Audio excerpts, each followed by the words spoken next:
हमारे middle class परिवारों के हजारों करोड़ रुपए अपने बच्चों को बाहर किसी देश में पढ़ाने में खर्च हो जाते थे। ये पैसे बचे, इस दिशा में भी हमारी सरकार काम कर रही है। आज दुनिया के एक से बढ़कर एक विश्वविद्यालय यहां भारत आकर अपना अपना कैंपस खोलना शुरू किया है। फॉरेन यूनिवर्सिटीज की मदद के लिए सरकार ने नियमों में भी बदलाव किया है। साथियों, बीते 10 साल में जो नए सेक्टर खोले गए हैं, उन्होंने भी मध्यम वर्ग के बच्चों के लिए आगे बढ़ने के नए रास्ते बनाए हैं। स्पेस सेक्टर हो, स्टार्टअप हो, ड्रोन और मैपिंग सेक्टर हो, इन सबको नौजवानों के लिए खोल दिया गया है।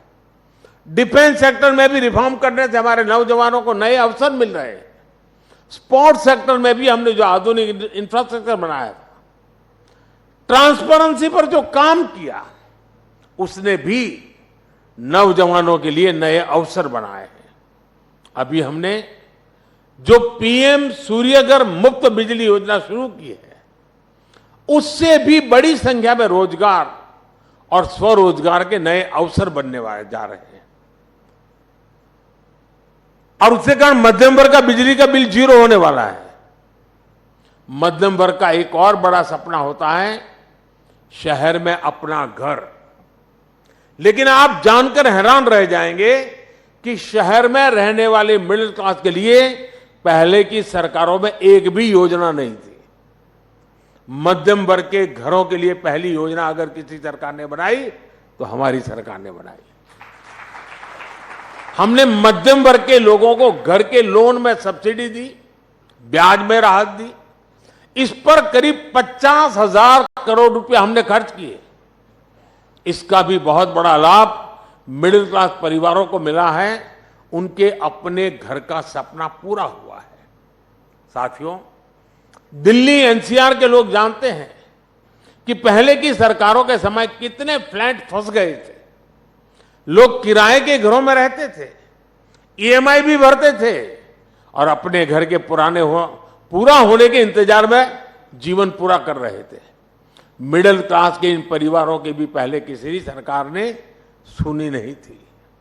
हमारी सरकार 25,000 करोड़ रुपए की व्यवस्था करके ऐसे अधूरे प्रोजेक्ट को पूरा करवा रही है ताकि मिडिल क्लास के परिवार को उसका अपना घर मिल जाए, उसने जो इन्वेस्टमेंट किया है उसको मकान मिल जाए, ऐसी परेशानी फिर ना हो।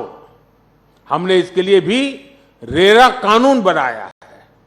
आज करीब 1.25 लाख बिल्डिंग प्रोजेक्ट्स रेरा के तहत रजिस्टर्ड है।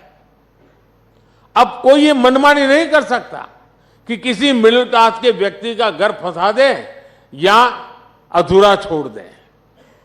और ये काम मध्यम वर्गीय परिवारों के जीवन में बहुत बड़ा राहत का काम है और ये ही तो मोदी की गारंटी है। साथियों, मोदी सिर्फ शहर में ही नहीं, गांव में रहने वाले लोगों की संपत्तियों की भी चिंता कर रहा है। गांव में प्रॉपर्टी के कागज ना होने की वजह से लोगों की जिंदगी कचहरी के चक्कर काटने में ही गुजर जाती है। जमीन को लेकर झगड़े ना हो, कचहरी का चक्कर ना लगे, गांव की प्रॉपर्टी पर लोन मिले, इन बातों को ध्यान रखकर स्वामित्व योजना चलाई जा रही है। बड़ी बड़ी इंटरनेशनल एजेंसी कहती हैं कि लोगों के पास उनकी प्रॉपर्टी के राइट्स होना किसी भी देश के विकास के लिए बहुत जरूरी है। स्वामित्व योजना के तहत हमने करोड़ों परिवारों को उनके लैंड टाइटल दिए हैं। आज देश के गांव-गांव में ड्रोन की मदद से मैपिंग का काम चल रहा है, प्रॉपर्टी के राइट देने का काम चल रहा है और इससे भी रोजगार के कितने मौके बनते हैं, आप अंदाजा लगा सकते हैं। साथियों, 2014 तक पूरी दुनिया भारत को एक ओवरलोडेड फ्लाइट के एडिशनल वेट की तरह देखती थी, लेकिन आज भारत वो पैसेंजर बन चुका है जिसके बिना ग्लोबल फ्लाइट उड़ान भरने की सोच भी नहीं सकती।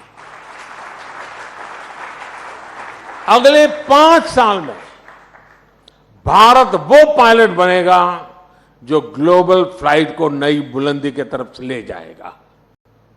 अगले 5 साल अनप्रेसिडेंटेड ट्रांसफॉर्मेशन के होंगे।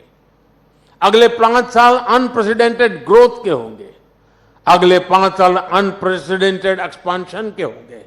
अगले 5 साल अनप्रेसिडेंटेड प्रॉस्पेरिटी के होंगे। और ये मोदी की गारंटी है।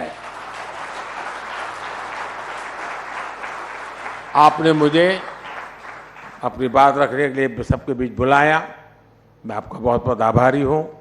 बहुत बहुत धन्यवाद।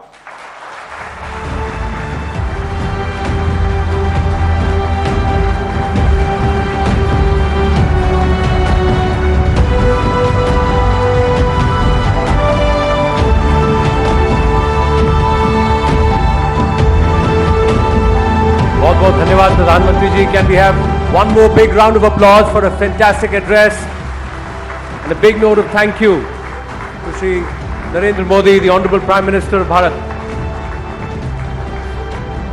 May I request the audience to please wait here in the Darbar Hall as the Prime Minister makes his exit.